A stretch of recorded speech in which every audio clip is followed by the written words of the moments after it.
Hello everyone, this is Privesh here, founder of Indo-German Education. We have Yash with us and he recently got his German student visa, that too without APS. ये student का profile was very challenging for us क्योंकि सूरत में उन्होंने चार consultants के through application किया था and 4 Canadian visa refusal है and today we have received his German student visa. तो congratulations Yash again for you. Yash, आपको हमारे बारे में सबसे पहले कैसे पता चला था? मुझे सीरियसली कोई आइडिया नहीं था, तो फिर मैं ऐसे ही मतलब निकल रहा था कि मैं देखूं कि जर्मनी के लिए कौन सा बेस्ट है. तो मेरे घर के नजीक ही आपकी ब्रांच है ओपेरा में, सेकंड ब्रांच. तो मैं वहाँ पे विजिट करा, तो फिर उन्होंने मुझे बोला कि आप हेड ऑफिस चले जाओ. मतलब ऐसा कोई मुझे रिकमेंडेशन नहीं था कि इंडो जर्मन, बट फिर मैंने रिसर्च किया और डायरेक्ट मैं यहाँ पे आ गया, आपसे मिला, फिर मेरा प्रोफाइल चालू हो गया. सेम डे आपने यहाँ से प्रोसेस चालू करवा दिया था कि सर ये मेरा प्रोफाइल है, 4 रिजेक्शन आया है, आप मेरे को वीजा निकाल के दे दीजिएगा. ठीक है, डन.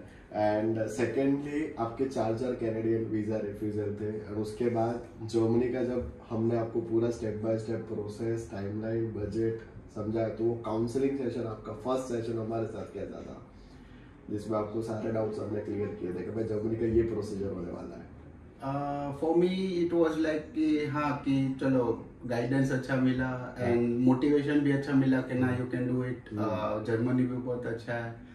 एंड फिर या मेरा ऐसा था कि अभी आर या पार कुछ तो करना है. हाँ, तो फिर ठीक है, चालू कर. And the main part 4 refusal थे and trusting us for German student visa, वो भी नया एप्लीकेशन करने के लिए. तो वो जर्नी कैसा था? क्योंकि आपने उस टाइम क्या सोचा था कि भाई मेरे 4 ऑलरेडी रिफ्यूजल आ गए, अभी ये सर बोल रहे हैं मेरे को अलग कंट्री में अप्लाई करना है, तो ये वीजा ला के दे पाएंगे नहीं दे पाएंगे, उस टाइम का आपको ट्रस्ट कैसे बैठा था? फिर वो ट्रस्ट में ऐसा था कि जैसे आपने बोला, फिर मेरा भी ऐसा है कि कोई कंसल्टेंसी बोलते हैं तो थोड़ा तो वो करना पड़ता है, क्योंकि कनाडा के लिए मैं ऑलरेडी बहुत वो कर चुका हूँ स्ट्रगल. और जर्मनी के लिए ऐसा था कि मैंने कहीं पे रिव्यूज भी पढ़े थे, फिर मैंने आपका पूरा सर्च भी किया, तो उसमें बहुत सारे बच्चों को आपने भेजा हुआ है जर्मनी. तो मैंने बोला ठीक है, चलो लक बाय चांस तो नहीं, बट हाँ ये लोग बोल रहे हैं तो पक्का करेंगे. ठीक है. एंड आपका पूरा प्रोसीजर हम लोगों ने नक्की किया था कि विदाउट एपीएस करना है, तो एडमिशन एंड वीजा ये दोनों का डॉक्यूमेंटेशन पार्ट आपको कैसा लगा? हाँ, डॉक्यूमेंटेशन में ऐसा था कि विदाउट एपीएस लाइक मेरा ऐसा था कि मुझे कुछ भी करके विद इन 6 मंथ या उससे पहले फ्लाई तो करना ही है, क्योंकि मेरा ऑलरेडी फैमिली प्रेशर था इतना. फिर डॉक्यूमेंटेशन में आपने जैसे जैसे बताया वैसे वैसे मैं डॉक्यूमेंट्स आपको सारे सबमिट कर दिए.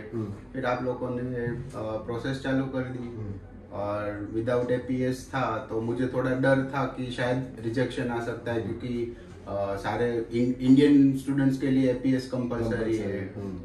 उसमें भी आपने बहुत सारी हेल्प करी कि without APS you can fly in Germany. तो एंड द मेन पार्ट, आपने वीजा फाइल्स हर बार देखी है, आपने 4 बार वीजा फाइल्स पंच करवाई है. उन वीजा के एसओपी, उन वीजा के कवरिंग लेटर में और हमारा जो एसओपी कवर लेटर रेज्यूमे आया था, उसमें आपको कोई डिफरेंस लगा? बहुत ज्यादा लगा. क्या फर्क लगा था आपको? एसओपी में ऐसा था कि बहुत ज्यादा ही डिटेल था क्यों, और वर्ड्स और स्ट्रक्चर मुझे बहुत पसंद आया, क्योंकि पिछले जो मेरे एसओपीस बने थे वो लाइक वो थोड़े इनफॉर्मल थे, और ये थोड़े ज्यादा अच्छे कॉम्प्लेक्स भी थे. और पढ़ने मतलब पढ़ते ही अगर मैं एम्बेसी का वो वीजा ऑफिसर होता तो मैं पक्का वीजा दे देता, मतलब उस टाइप का था. और कवर लेटर ऐसा है कि मुझे अभी आज की डेट में मुझे वर्ड टू वर्ड याद है, इतना अच्छा था. और आपके जो पहले जो वीजा एप्लीकेशन हुई थी उन्होंने कवरिंग लेटर रखा था? नहीं, शायद कवर लेटर नहीं. अबे कवर लेटर फर्स्ट टाइम यहाँ पे देखा. मैं पूछने भी वाला था कि एसओपी और कवर लेटर में क्या डिफरेंस है, बट फिर पढ़ते हुए बात समझ में आया कि एसओपी की थोड़ी बहुत समरी और थोड़ा मेरा पर्सनल वो था. See on this point I will really love to tell कि आपकी जो वीज़ा फाइल प्रिपरेशन होती है उसमें सबसे मेन डॉक्यूमेंट 3 ही डॉक्यूमेंट होता है। पहला तो आपका personal SOP plus cover letter and resume, ये एक पूरा एक सेट ऑफ डॉक्यूमेंट आप लेके चलो। बिकॉज रेज्यूमे आपने अभी तक क्या क्या किया है पूरी डिटेल शो कर देता है। SOP why this university, why this course, आपने खुद से क्या रिसर्च किया था और ये कंट्री आपने कैसे सिलेक्ट किया उसका पूरा प्रोसीजर, कोई वेबिनार अटेंड किया, सेमिनार अटेंड किया था, और ये पर्टिकुलर यूनिवर्सिटी और ये कोर्स के बारे में आपको पता कैसे चला था। उसके बाद after studying this particular course in your respected country आप कहाँ पे जॉब करोगे। उसके बाद इंडिया आके हमने इनका खुद का एक बिजनेस भी दिखाया था कि हम इंडिया आके खुद का बिजनेस सेटअप करने वाले हैं, ठीक है। So we made a entire story for it, same to same covering letter. Covering letter में हम लोग एक ही बार जब वीजा ऑफिसर हाथ में लेगा ना उनको सब कुछ दिख जाएगा कि भाई इनका ये प्रोफाइल है, इन्होंने ये सब्जेक्ट्स पढ़े हैं, ये उनका 10-12 बैचलर्स उन्होंने सिंगापुर से भी उनका एजुकेशन कंप्लीट हुआ तो वो भी हमने मेंशन किया था, और जर्मनी जाके ये सेमेस्टर वाइज क्या क्या पढ़ने वाले हैं वो भी हमने उनके कवरिंग लेटर में रखा था। तो वीजा ऑफिसर एक ही बारी में देखेगा उनको पता चल जाएगा कि भाई ये प्रोफाइल है, इससे ये पढ़ा है और ये पढ़ने जा रहे हैं। और उसके सिवाय आता है उनका फिनेंशियल ओवरव्यू, वो भी हमने यहीं से लिख के दिया था, एक अलग से पूरा डॉक्यूमेंट रखा था फिनेंशियल ओवरव्यू का, क्या फीस भरा है क्या, क्योंकि जर्मन स्टूडेंट वीजा में एक चीज हमेशा कंपलसरी होती है, विदाउट APS का प्रोफाइल था तो प्राइवेट यूनिट था तो 1 साल का पैसा भर के जाना है प्लस ब्लॉक्ड अकाउंट ये भर दिया, और बाकी उनका फंड शो अपन ने नहीं किया था।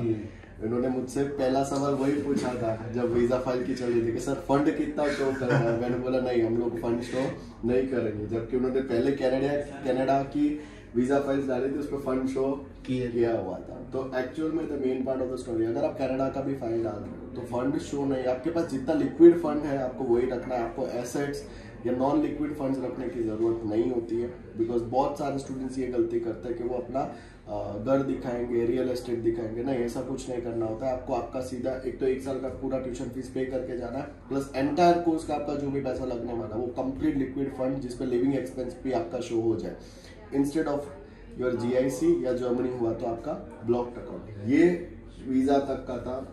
वीजा आने के बाद आपको हमारे एंड से सपोर्ट क्या लगा कि भाई एकोमोडेशन में भी ये लोग गाइड कर रहे हैं नहीं कर रहे, जो हम लोगों ने आपको फर्स्ट डे पे प्रॉमिस किया था कि एकोमोडेशन जॉब हर चीज के लिए हम लोग आपको गाइड करेंगे। So post visa services, visa service में ऐसा है कि अभी जैसे मैं आपसे विजिट कर रहा हूँ पर्सनली और आपने मुझे 4-5 नंबर दिए, 4-5 ग्रुप में ऐड करवाया, और पर्सनली त्यागी जी नाम के इंसान से मतलब हाँ उनसे वो बोला कि वो बर्लिन मुझे पिकअप करने आ जाएंगे।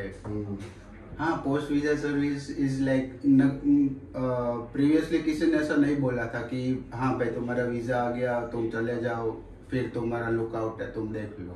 यहाँ पे ये सिस्टम भी मुझे बहुत ज्यादा अच्छा अभी आपका सिर्फ ओवरऑल एक्सपीरियंस बोल दीजिए कि हमारा इंडोजोमर एजुकेशन के साथ आपका एक्सपीरियंस कैसा रहा अब तक का टिल गेटिंग योर वीजा। हाँ, एक्सपीरियंस में बोलूँ तो या it was fantastic. Thank you. And the main difference that you saw visiting previous consultants and this consultancy, फर्क क्या लगा? मेन फर्क वो लोग जैसे बोल बच्चन करते वैसा नहीं है, यहाँ पे जो किया था वो निभाया। Okay, thank you. So congratulations for getting the German student visa again. Thank you, sir. We wish him a bright future and we will be always be connected to you अगर जर्मनी में कोई भी help की जरूरत है।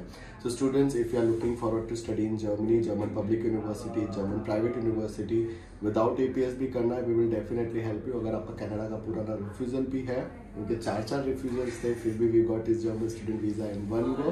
So you always look forward to Indo-German education. If you are from Surat, visit our branch. अगर आप सूरत से नहीं हो, we do 100% online procedure। 8780217983 is my personal mobile number. Just WhatsApp me once and my team and me, I will personally connect to you and get your profile there. Thank you.